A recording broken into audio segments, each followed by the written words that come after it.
Alright guys, back at it. To recap, last time we got all our links made. The rear end is in position. I measured all my axles with my wheel positions using the bar here. So now I got to pull this housing out.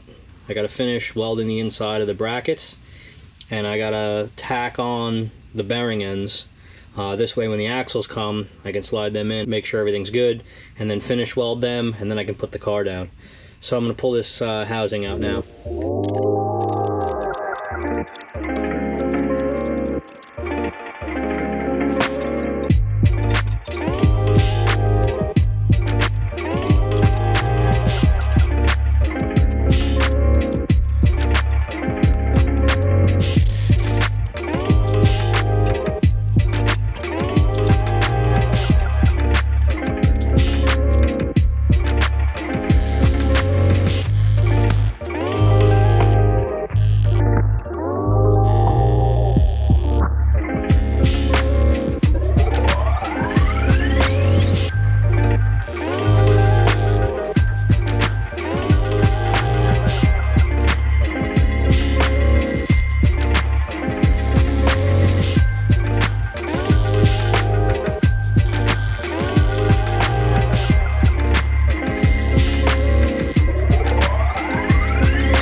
Alright guys, so I got all the welding done here.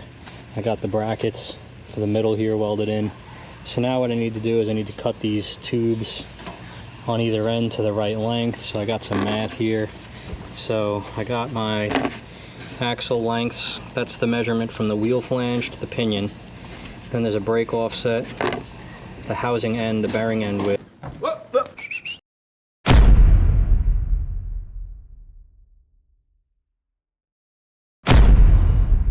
Oh no!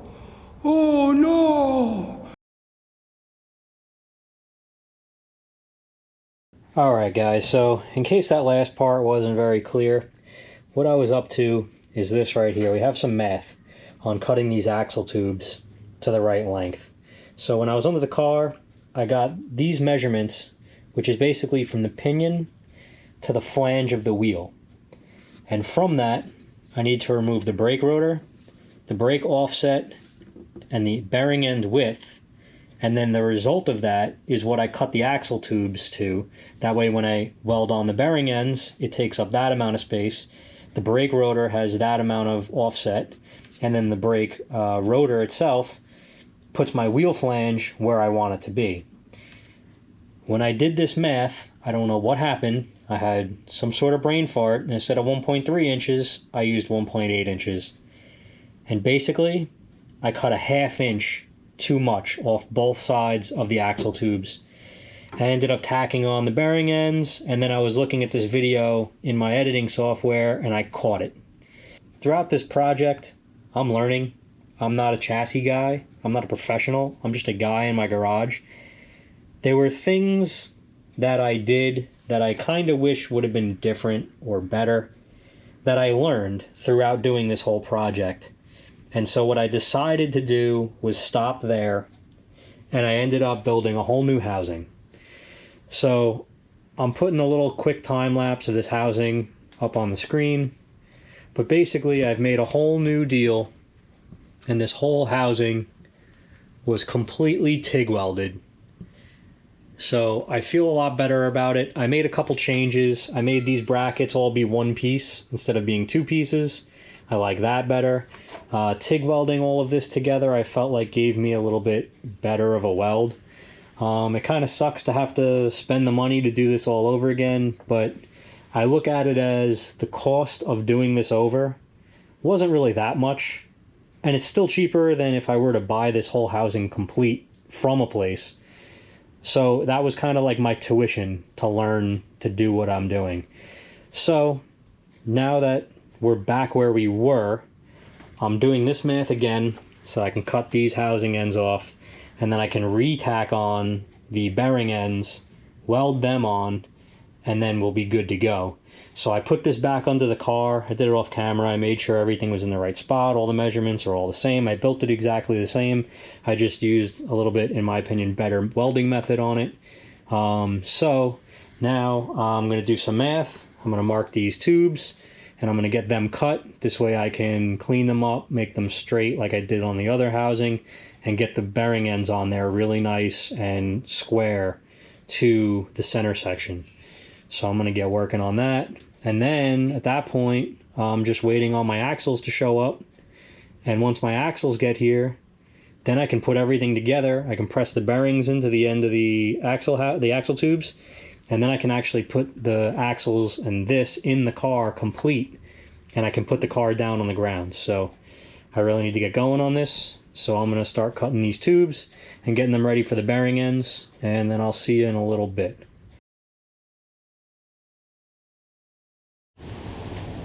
Alright, I came home to a package. Looks like the axles are here. Let's get these things inside. Alright, axles are here. These things are beefy. Let's get some bearings on these things. Alright, so we got the axle, the brake bracket. I gotta put the wheel studs in. They screw in from the back. And then the stack up is the seal, goes on top of the brake bracket. And then the bearing goes on top of that, and it all gets pressed in. And then the wedding ring gets pressed to secure it all. So I'm gonna get all this pressed together, and I'll see you when I'm done.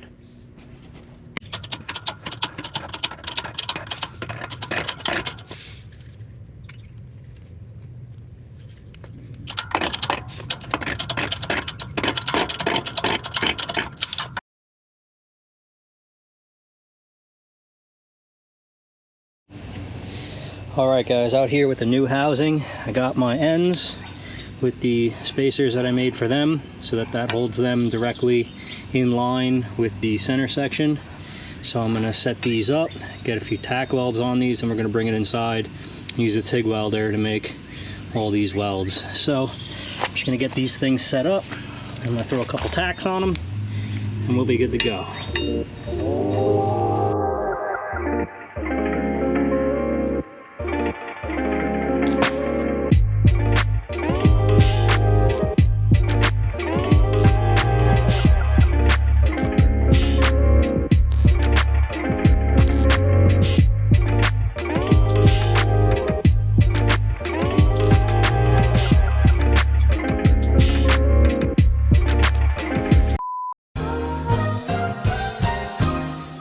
Well, it's 96 degrees out.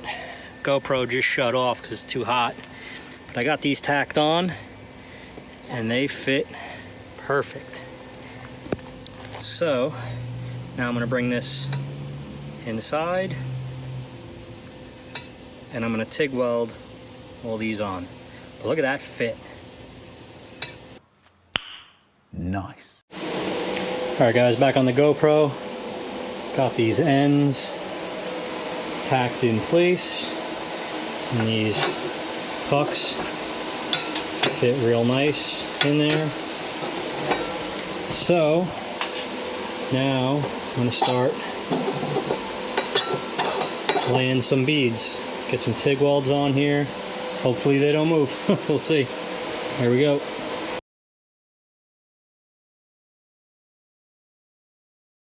Alright, so first beads are laid. The puck is hot, so I think it's swelled up in there, but this bar is like super easy to turn. So I think what happened is this puck heated up, and it was a really tight fit in here. So now it's swelled up, and now it's just stuck. But not a big deal. This bar, like I said, I mean, this bar turns and moves super easy. So I'm pretty sure everything's still aligned. So next I'm going to do 90 degrees from these two welds, and then just keep doing that on and on and on until it's all the way done. Same thing on the other side. The only other thing is, I didn't show it, and I forgot I wanted to. I see a lot of people talk about the fit up from the bearing end to the tube, and you really want that to be like zero like gap there, because anywhere there's a gap, and anytime you weld it, it's going to suck that gap closed, or at least it's going to try. So it'll distort this whole bearing end and it'll cock it at an angle. So the way that I did this was I made a rough cut, or I made my cut as good as I could, but then I took this bearing end on this puck and I slid it over the end, and I took this stuff. It's like a blue Dykem. So, you know, I got this from my machinist background. So you take this and you paint the end of the axle tube, and then when you slide this on, you can push it on there really hard and like work it, and it'll rub off any of the blue where the bearing end is touching. So then you take your grinder and you grind away those spots, and you re-blue it, and then you grind it on there again, and you just keep doing that, and eventually you're never going to see it contact all the way around unless you had some way of machining this to like a perfect fit, but you'll start seeing spots show up all the way around, and then you know that it's touching in all of those places. So wherever this is touching the tube, it can't pull. There's no room for it to pull. So you want to get that as good as you can. This way when you go to weld this, it doesn't try to suck it in one way or another and, you know, cock it so that the bearing is all out of sorts. So the other thing is these ends are chromoly, and this is just regular mild steel. So again, I don't know what I'm doing. I'm just a guy in my garage, watch YouTube. Apparently you don't want to overheat chromoly, so I'm going to take my time welding this. I'm going to weld, you know, like maybe an inch, 3/4 of an inch at a time, and then I'm going to go to the other side, and then I'm going to come back, you know, 10 minutes later and weld another inch, and just keep alternating back and forth. This way this bearing end never gets too hot. I mean, I welded those two beads and I can put my hand on it, so I'm going to start running another bead on here. And that's another reason why I made these. This spacer is all the way bottomed out in that bearing bore, and I made it super thick because this acts as a heat sink.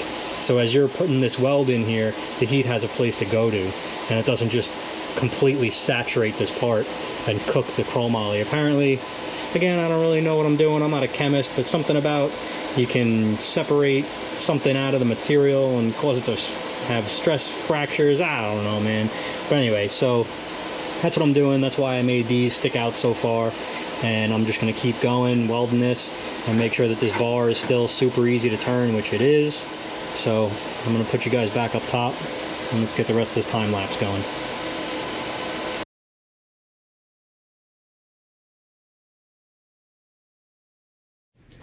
All right, guys, got these all welded up, good to go, and the fit is perfect on both sides.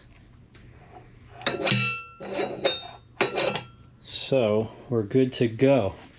So now I got to get this back under the car. I got to pull this out, put my real third member in.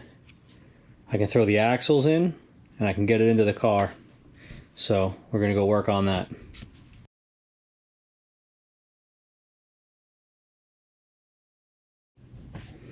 All right, first look. Axles are in. Sweet. Now I just got to pull these back out, get this over to the car, put my third member in, put the axles back in, get it in the car, and then we're going to drop it down. Can't wait to see what this thing's going to look like. So excited. All right, back out at the car. Housing's assembled. Time to put it underneath.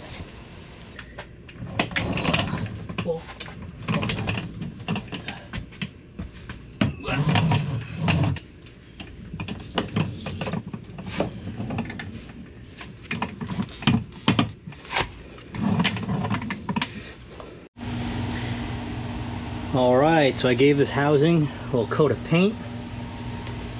Got it in here. Got the suspension all hooked up.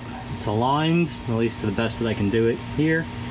So now I'm gonna jack this thing up, get some tires on this. I gotta put the brake rotors on so the tires are in the right spot.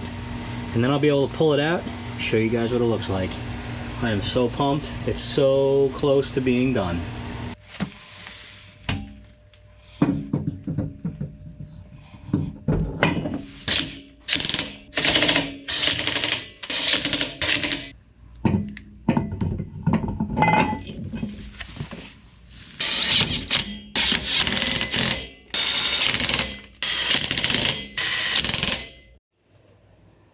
Alright guys, got the wheels on, ready to go.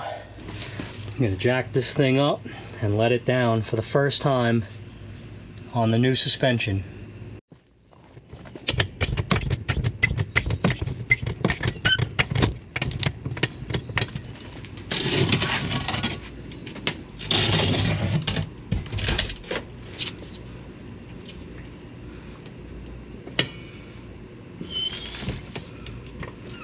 Oh man, it's down.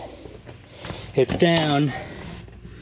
It's down on the new suspension. Let's check this wheel fitment. Oh man, that looks good. It's a little bit high right now. I think it needs to settle a little bit, but that's pretty good. All right, I think I'm gonna try to start it up and pull it out. I don't think I can contain myself. Let's see how this goes.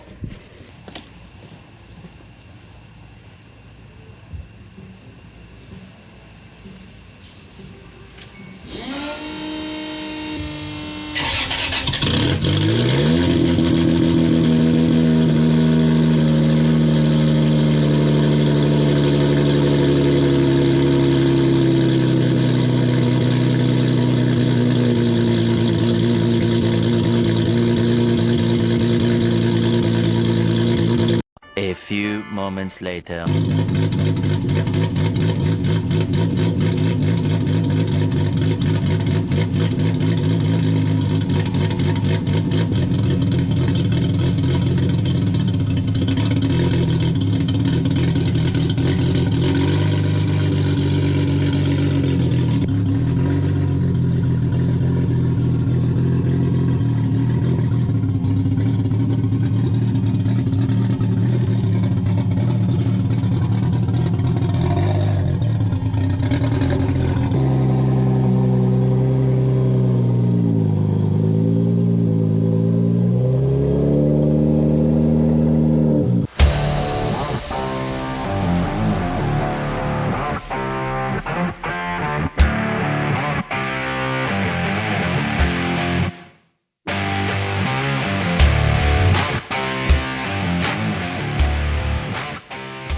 Guys, here it is.